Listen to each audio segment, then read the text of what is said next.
चमोली गोविंद घाट में दर की पहाड़ी, भूस्खलन से हेमकुंड साहिब को जोड़ने वाला पुल क्षतिग्रस्त, अलकनंदा नदी के ऊपर बना था पुल।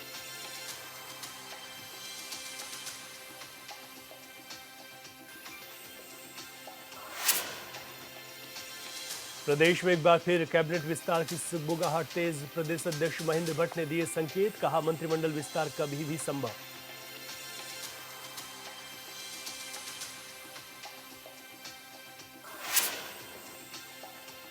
राज्य में नर्सिंग अधिकारियों की भर्ती प्रक्रिया को लेकर कार्यक्रम, स्वास्थ्य मंत्री डॉक्टर धन सिंह रावत ने की शिरकत, कहा 3000 अधिकारियों को रोजगार देने का लक्ष्य।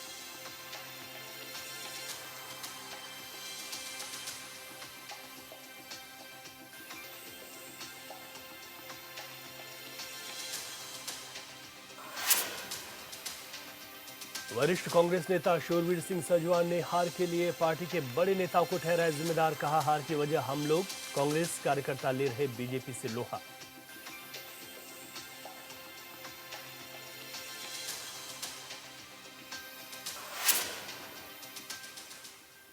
नमस्कार, मैं हूं रवि कैंत्रा। वक्त है हॉर्नबिल पर उत्तराखंड की खबरों का। प्रदेश में एक बार फिर जल्द कैबिनेट विस्तार को लेकर सुगबुगाहट तेज हो गई है। धामी कैबिनेट में 4 कुर्सियां लंबे समय से खाली हैं। सूत्रों के मुताबिक इन्हें भरने के साथ ही कुछ बदलाव भी हो सकते हैं। मंत्रियों के विभागों में फेरबदल की भी संभावना है। बीजेपी प्रदेश अध्यक्ष महेंद्र भट्ट ने कैबिनेट विस्तार के संकेत दिए हैं। क्षेत्रवाद की राजनीति पर पूछे गए सवाल पर भट्ट ने कहा कि निश्चित तौर पर मंत्रिमंडल विस्तार कभी भी संभव है। किसे रखना है और किसे हटाना है, ये केंद्र का विषय है। सूत्रों के मुताबिक केंद्रीय नेतृत्व को मौजूदा हालात की रिपोर्ट भेज दी गई है।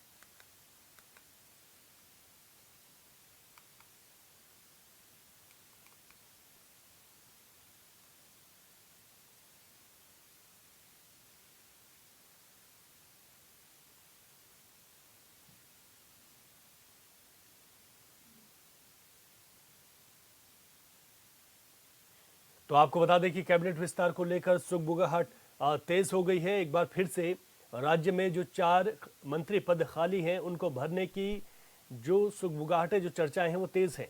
प्रदेश अध्यक्ष महेंद्र भट्ट ने कहा कि इसको लेकर अब कभी भी कैबिनेट विस्तार हो सकता है, कभी भी कैबिनेट विस्तार संभव है, लेकिन इस पर निर्णय केंद्र लेगा। ऐसे में सूत्र ये भी बताते हैं कि जो प्रदेश में चल रहा है मौजूदा वक्त में, जिस तरीके के तमाम प्रकरण हुए हैं, इसकी पूरी रिपोर्ट बीजेपी ने अपने हाईकमान को सौंप दी है। तो किसे रखना और किसे हटाना, ये केंद्र का विषय है, महेंद्र भट्ट ने कहा है। हालांकि ये माना जा रहा है कि कैबिनेट का विस्तार संभव है और ये भी माना जा रहा है कि बहुत से कैबिनेट मंत्री जो मौजूदा वक्त में विभिन्न विभागों को संभाले हुए हैं, उसमें फेरबदल हो सकता है। तो इसके संकेत तो महेंद्र भट्ट ने दे दिए। हालांकि उन्होंने ये भी कहा कि केंद्र पर डिपेंड करता है कि कब वो कैबिनेट का विस्तार करेंगे और किसे क्या जिम्मेदारी देनी है, ये केंद्र का विषय है।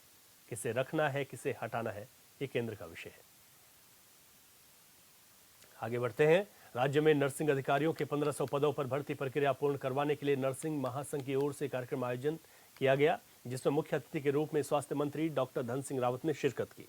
इस मौके पर उन्होंने कहा कि वर्षवार 3000 नर्सिंग अधिकारियों को रोजगार देने का लक्ष्य रखा गया है। अभी तक 3000 में से 1500 लोगों को नियुक्ति मिल चुकी है। 10 अप्रैल से पहले सभी लोग ज्वाइन कर लेंगे। स्वास्थ्य मंत्री ने कहा कि नर्सिंग अधिकारियों को 2 हफ्ते के अंदर नियुक्ति दे दी जाएगी। इन सभी नर्सिंग अधिकारियों को प्रदेश के 5 राजकीय मेडिकल कॉलेजों और राजकीय कैंसर संस्थान हल्द्वानी में रिक्त पदों के सापेक्ष तैनात किया जाएगा। आगे उन्होंने बताया कि राजकीय मेडिकल कॉलेजों में नर्सिंग अधिकारियों के स्वीकृत पद लंबे समय से रिक्त पड़े हैं, जिनमें राजकीय मेडिकल कॉलेज देहरादून में 323, हल्द्वानी में 320, रुद्रपुर में 310, अल्मोड़ा 207 और श्रीनगर में 300 पद शामिल हैं। इस प्रकार राजकीय कैंसर संस्थान हल्द्वानी में भी 64 पद स्वीकृत हैं। के द्वारा लगभग 3000 नर्सिंग पद निकाले गए थे, जिसमें से 1500 लोगों ने अभी तक नियुक्ति पा ली है। और मैंने आज कहा है कि 30 मार्च तक हम ये जो 1500 लोग हमारे मेडिकल कॉलेज में जाने वाले हैं, उनकी नियुक्ति पत्र देने के हमने आज कहा है कि 30 मार्च तक हम नियुक्ति पत्र देंगे, ताकि 10 अप्रैल से पहले सब लोग ज्वाइन कर लेंगे। इससे हमारे डिस्ट्रिक्ट हॉस्पिटल बहुत अच्छे अब हो गए हैं, क्योंकि वहाँ 100% अब नर्सिंग स्टाफ आ गया है। अब ये जो 1500 लोग जाने वाले हैं, ये जाने वाले हैं मेडिकल कॉलेजों में। तो मेडिकल कॉलेजों में चूँकि लोड बहुत है आजकल, तो इसलिए मैं कह सकता हूँ कि हमारा नर्सिंग स्टाफ जब पहुँचेगा वहाँ तो बहुत अच्छी हमारी स्वास्थ्य व्यवस्थाएं हो जाएंगी। और मैं इन सब लोगों का धन्यवाद देना चाहता हूँ कि इन्होंने आज यहाँ पे एक स्वागत कार्यक्रम रखा था और सब लोग बहुत खुश हैं कि पहली बार जो है मुख्यमंत्री जी के द्वारा, स्वास्थ्य विभाग के द्वारा, हमारी सरकार के द्वारा 3000 लोगों को हमने रोजगार दिया है, नर्सिंग अधिकारियों को, और वर्षवार दिया है। इसके कारण हमारे हॉस्पिटल और मेडिकल कॉलेजों की व्यवस्थाएं अब काफ़ी अच्छी। एक और जहां कल पीएम नरेंद्र मोदी उत्तराखंड के दौरे पर रहेंगे, वहीं दूसरी ओर प्रदेश भर से तमाम संगठनों के लोग ग्रीष्मकालीन राजधानी गैरसैंण में कई मुद्दों को लेकर अपना विरोध जताएंगे। दरअसल मंत्री प्रेमचंद के सत्र के दौरान दिए गए बयान को लेकर लोगों में आक्रोश है।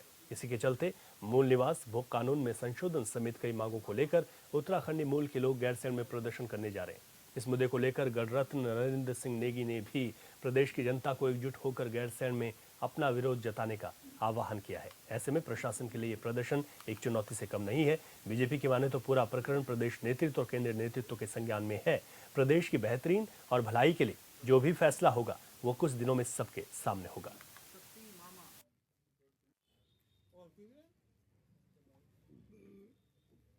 देखिए, उत्तराखंड की बेहतरी के लिए भारतीय जनता पार्टी ने हमेशा अच्छे निर्णय लिए।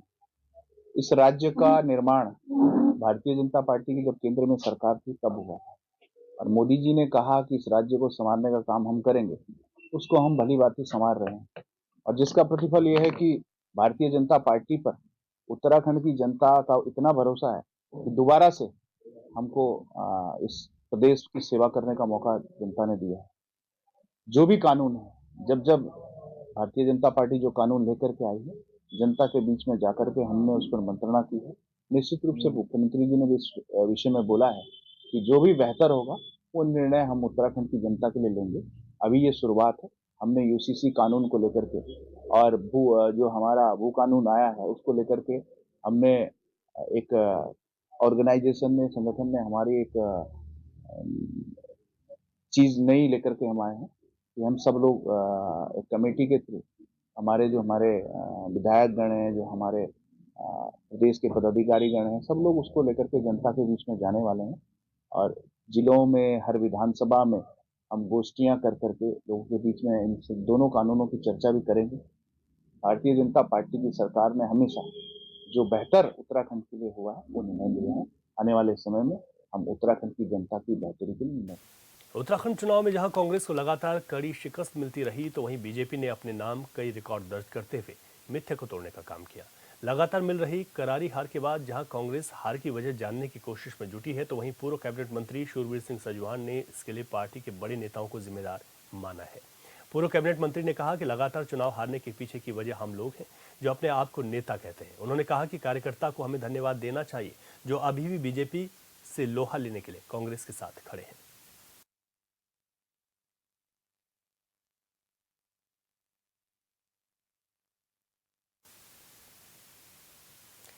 आगे बढ़ेंगे। धामी कैबिनेट की तरफ से लिए गए फैसलों पर बीजेपी प्रदेश अध्यक्ष महेंद्र भट्ट का बड़ा बयान सामने आया। उन्होंने कहा कि राज्य के हित में समय समय पर प्रदेश में कैबिनेट होती हैं। इस कैबिनेट बैठक में प्रदेश हित में जो महत्वपूर्ण फैसले होते हैं उन्हें लिया जाता है। वहीं इस बार भी कैबिनेट में कई महत्वपूर्ण फैसले लिए गए, खासतौर पर आबकारी नीति हो या पेंशन, इससे जुड़े मामले।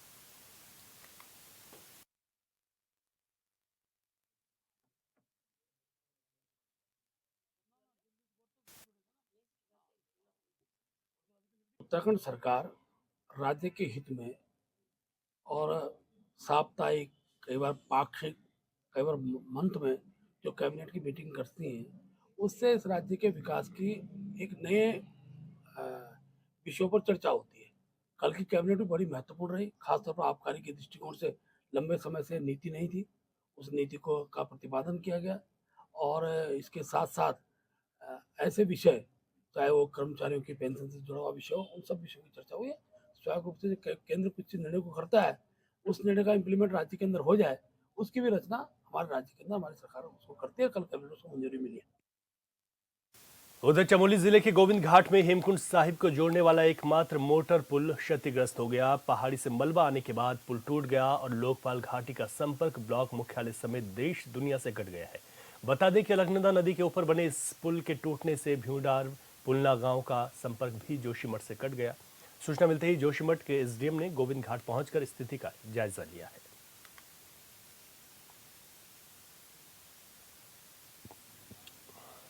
के करीब ऊपर से चट्टान टूटी और बिल्कुल अंधेरा ही अंधेरा हो गया था। यहाँ पे कुछ पता ही नहीं चल पाया और ये पूरा पुल ध्वस्त हो गया और ऊपर 2 गांव है, भूंडार और पुलना, और ये अपना भैया, यहाँ के लोगों की आवाजाही बिल्कुल ठप हो गई है और बहुत ज़्यादा पत्थर आगे ऊपर से चट्टान टूटी और पुल ध्वस्त हो गया। ये 10:15 बजे की है घटना और सभी लोग अपने काम में लगे हुए थे। अचनचेत ऊपर से ये सारा पहाड़ नीचे को आया और बोल्डर काफ़ी बड़े थे, जिसके माध्यम से ये पहली सस्पेंशन ब्रिज है जो टूट गया है और नीचे गिर गया। ये पुल 2015 में लगा था। हमने सरकार को डीएम साहब के माध्यम से भी 2 साल से पहले भी हमने कह रखा था कि ये पुल जो है कमज़ोर है और यात्रा के लायक नहीं है। इसके एस्टीमेट भी बने थे, लेकिन पुल अभी तक वो शुरू नहीं हुआ और मेरी प्रशासन से बेनती या निवेदन है कि जल्दी से जल्दी इस पुल का निर्माण किया जाए, ताकि जो पुलना गांव वालों को भी, लोकल यात्रियों को भी और यात्रा को चलाने में भी कोई दिक्कत ना हो। अलकनंदा नदी के ऊपर बना ये पुल टूट गया है। भ्यूंडार पुलना गांव का संपर्क भी जोशीमठ से कट गया, तो इस पुल टूटने के बाद जो दुश्वारियां हैं वो बढ़ गई हैं। यहाँ पर सूचना मिलते ही एसडीएम जोशीमठ पहुंचे हैं, उन्होंने यहाँ पर निरीक्षण किया है। ये भी बात सामने आई है जो यहाँ के लोगों ने बताया कि इस पुल को बनाने की पहले से ही बात की जा रही थी। ये कहा जा रहा था कि क्षतिग्रस्त है, लेकिन इसके बावजूद भी इस पर जल्द काम नहीं हुआ। अब ये पुल टूट गया है, ऐसे में संपर्क टूट गया है, क्योंकि ये मुख्य पुल था, संपर्क मार्ग मुख्य यही था, लेकिन पुल पूरी तरीके से टूट गया। आप स्क्रीन पर देख भी सकते हैं अपनी टीवी स्क्रीन पर कि जो तस्वीर सामने निकल कर आई है उसमें साफ तौर पर देखा जा रहा है कि यहाँ पर जो मलबा आने के बाद पुल टूटा है, क्षतिग्रस्त हुआ है, उसके बाद जो संपर्क मार्ग है वो पूरी तरीके से कट गया है। अधिक जानकारी के साथ हमारे संवाददाता संजय कुमार फोन लाइन पर हमारे साथ है। संजय, जो पुल यहाँ पर क्षतिग्रस्त हुआ है, अब क्या कहा जा रहा है, कब तक यहाँ पर इस पुल को ठीक कर दिया जाएगा ताकि फिर से आवाजाही को सुचारू किया जा सके? जी देखिए, अभी सुबह जब ये पुल टूटा उसके बाद का जो लेटेस्ट अपडेट यही है कि अभी तमाम जिला स्तरीय अधिकारियों के साथ जो है डीएम चमोली संदीप तिवारी मौके पर है और उन्होंने जो है संबंधित जो विभाग है पीडब्ल्यूडी उसके लिए उनके जो बड़े इंजीनियर्स हैं, जो टेक्निकल कमेटी है, उनके लिए आज शाम तक जो है इस पूरे ब्रिज का जो है सॉल्यूशन प्लान तैयार करने के लिए कहा है। साथ ही जो स्वास्थ्य विभाग, तहसील प्रशासन, लोक निर्माण विभाग से तमाम जो प्राथमिकता के आधार पर जितनी भी टीमें जो है वहाँ अभी गोविंद घाट में मौजूद है, ताकि दूसरी छोर पे जो संपर्क कटा हुआ है पुलना घाटी का, उसके जो भ्यूंडार पुलना घाटी के जो गांव के जो लोग हैं, उनकी जो आवश्यकताएं हैं, जो जरूरतें हैं, उनको पूरी करने के लिए तमाम स्तर के अधिकारी और तमाम जो नुमाइंदे हैं वो अभी गोविंद घाट में मौजूद हैं। अभी बैठक वहाँ पे चल रही है। साथ ही जो है पुल निर्माण को लेकर के भी जो है लोक निर्माण के को जो है बिल्कुल अलर्ट मोड पे रख दिया गया है और आज शाम को जब सॉल्यूशन प्लान तैयार होगा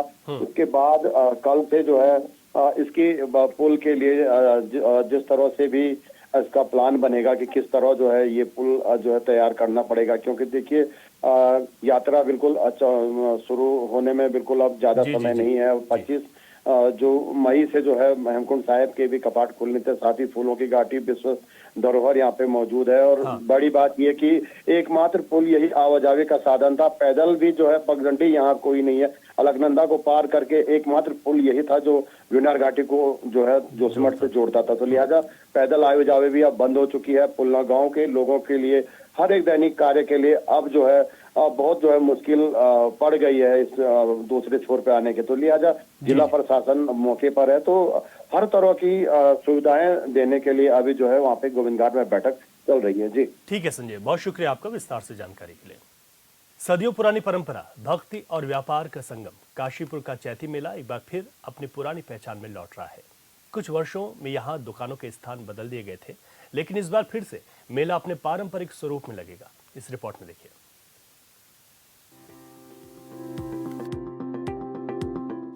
चैत्र नवरात्रि आते ही उत्तराखंड के काशीपुर में एक अलग ही रौनक देखने को मिलती है। मां बाला सुंदरी देवी मंदिर के आशीर्वाद से हर साल लगने वाले चैती मेला उत्तराखंड और उत्तर प्रदेश के लाखों लोगों के लिए आस्था, व्यापार और मनोरंजन का बड़ा केंद्र है। इस बार खास बात यह है कि मेला अपने पुराने अंदाज में सजेगा, यानी पारंपरिक तरीके से दुकानों की पुरानी व्यवस्था फिर से बहाल होगी। मैं बताना चाहूँगा कि चैती मेले का इस वर्ष का जो आयोजन है 2025 का, ये 30 मार्च से लेके 27 अप्रैल तक रहेगा। इसमें जिलाधिकारी महोदय की अध्यक्षता में जो बैठक होती है वो हो गई है। उसमें जिलाधिकारी महोदय के द्वारा जो दिशा निर्देश दिए गए हैं उसी के अनुसार मेला कराया जाता है।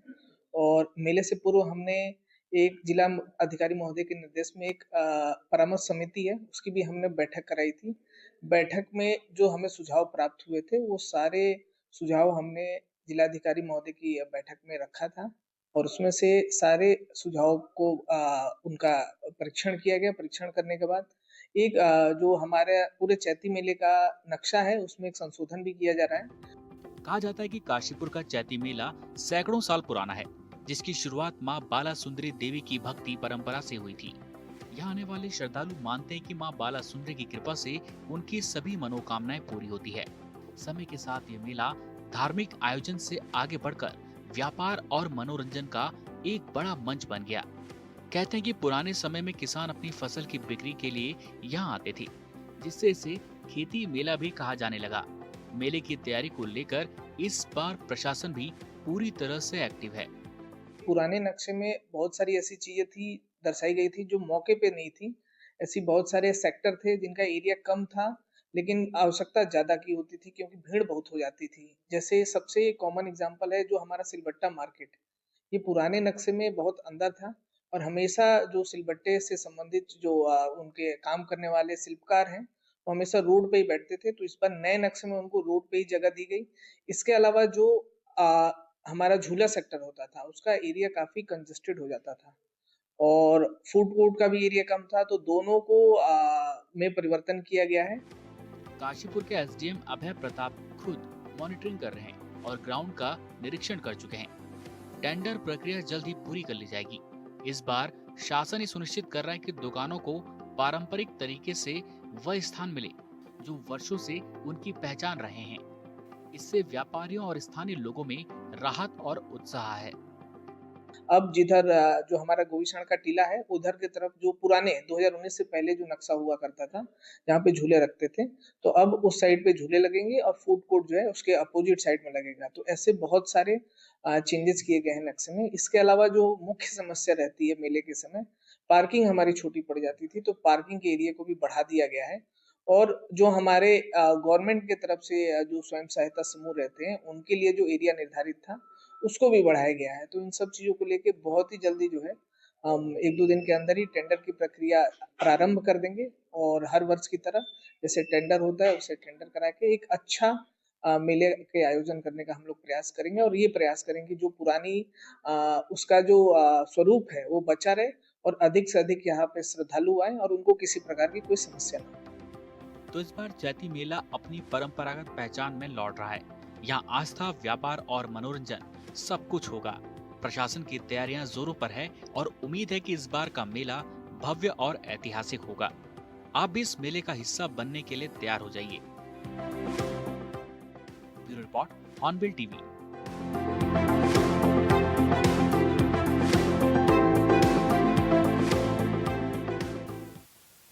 बीजेपी सरकार का कहना है कि 2047 तक देश विकसित भारत होगा और उसमें उत्तराखंड की अहम भूमिका होगी। देश 2047 तक विकसित होगा कि नहीं ये तो बीजेपी वाले ही जानते होंगे, लेकिन प्रदेश के कुछ इलाकों की स्थिति यह है कि लोगों को सड़क तक की सुविधा नहीं है। लिहाजा सरकार के दावों पर लोग सवाल उठा रहे हैं।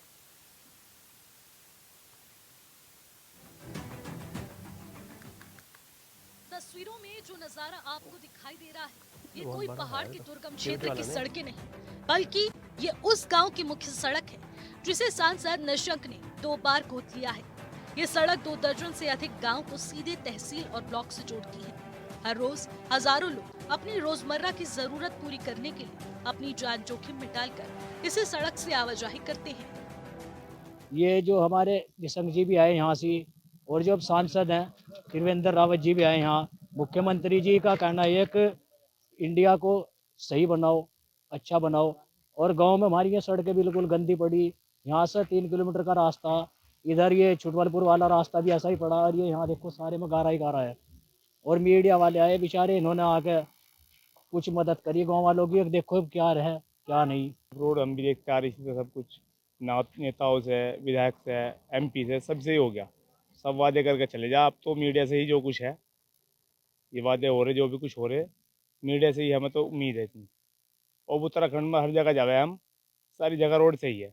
ये हमारा कोई भी हड्डे पर दिक्कत है, हर कहीं चले जाओ, सारे कहीं रोड से ही है। करके चले जा, अपना वोट ले भाग जा बस। अब तो मीडिया से ही है जो कुछ है हमारा। टूटे फूटे इस सड़क से बच्चे स्कूल जाते हैं, बीमार अस्पताल जाते हैं।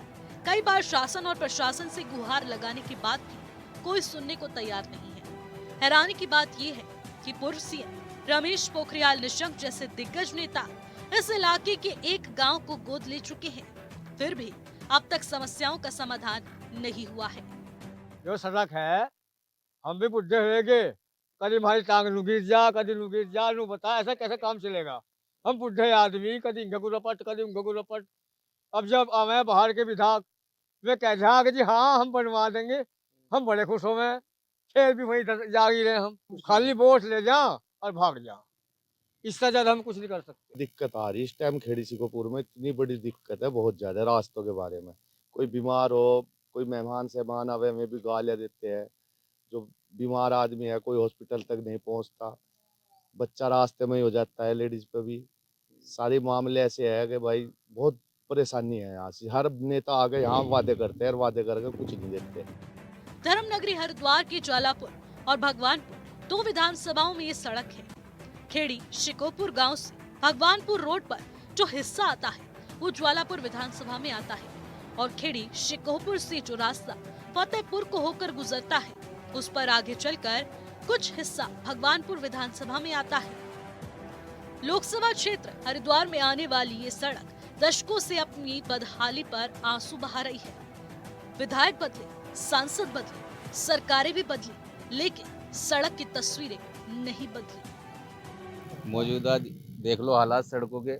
सड़कों में जो है गड्ढे ही गड्ढे हैं, यहाँ से वहाँ तक 2 किलो मार गए और बहुत दिक्कतों का सामना करना पड़ रहा। कम से कम हमें 20 साल हो गए इस रोड को ऐसे ही देखते हुए, और सभी जो है एमएलए और सभासद, मुख्यमंत्री आश्वासन देते हैं कि रोड बनेगी, पर 20 साल से आज तक तो बन नहीं पाई है और बहुत बुरा हाल है इस सड़क का। और जैसे कि हमारे प्रधान जी ने भी बताया कि ये हमारे ब्लॉक को जोड़ने वाली सड़क है और 3-4 ग्राम पंचायत जो है इससे जुड़ी हुई है ब्लॉक से। सभी को बहुत दिक्कतों का सामना करना पड़ रहा है। एक ये सड़क और एक हमारे छुटमलपुर वाली जो सड़क है, दोनों सड़कों का यही बहुत बुरा हाल है। तो मैं आश्वासन करूँगा मुख्यमंत्री जी से भी कि जो हमारे ब्लॉक की सड़कें जो है भगवानपुर की, इन पे भी जरा गौर कीजिए। हरिद्वार से सांसद और केंद्र में मंत्री रहे डॉक्टर रमेश पोखरियाल निशंक ने इस गांव को गोद भी लिया था, लेकिन इस सड़क को वो भी नहीं बनवा पाए। अब यहाँ ज्वालापुर विधायक रवि बहादुर और भगवानपुर विधायक ममता राकेश है। दोनों ही कांग्रेस पार्टी से विधायक हैं। उनसे बात की गई तो रवि बहादुर ने बताया कि वो उच्च अधिकारियों से लगातार संपर्क में है और इस सड़क का टेंडर खुलने वाला है। हालांकि पहले भी विधायक ने इस सड़क के लिए वादा जो किया था उसका समय निकल चुका है। अब ग्रामीण सड़क के बनने की उम्मीद छोड़ चुके हैं और मीडिया से गुहार लगा रहे हैं। ये जो सड़क आप देख रहे हैं, ये सड़क जो है टांडा, झिमारेडी, अलावलपुर, बुग्गावाला, तेलपुरा और बंदरजूड़, ये दर्जनों गाँव, हसनावाला, ये कम से कम 50 गांवों को जोड़ता है रास्ता। और अभी इसकी कंडीशन ये है कि वीडियो बनाकर और बोल बोल कर हम खुद परेशान हो गए। हमें खुद शर्म आ गया बोलते हुए कि यहाँ पे हो क्या रहा। उत्तराखंड की स्थिति ये है कि लोग मिसाल दिया करते थे उत्तराखंड के जो रास्ते हैं उनकी, कि भाई यूपी में बहुत बुरा हाल है, उत्तराखंड में जाओ तो आपको देखने में मिलेगा कि बहुत बेहतरीन सड़कें बनी हुई। लेकिन वो अब उल्टा हो गया। अब अगर यूपी में जाना है तो वो मिसाल के तौर पे है, उत्तराखंड में खंडर है हर जगह। जो लोग उत्तर प्रदेश से यहाँ अपनी रिश्तेदारी में आ रहे हैं, उनसे बात की गई तो उन्होंने साफ तौर पर यही कहा कि इतनी खराब सड़क उन्होंने पहले कभी नहीं देखी और वो दोबारा यहाँ आना पसंद भी नहीं करेंगे। बड़ा प्रश्न ये है कि आखिरकार उत्तराखंड को यूपी और 2 दर्जन गाँव को तहसील से जोड़ने वाली ये सड़क आज तक क्यों नहीं बनाई गई। इस बुलेटिन में अभी के लिए इतना ही। खबरों से अपडेट रहे और देखते रहे हॉर्नबिल टीवी। इजाजत दीजिए, नमस्कार।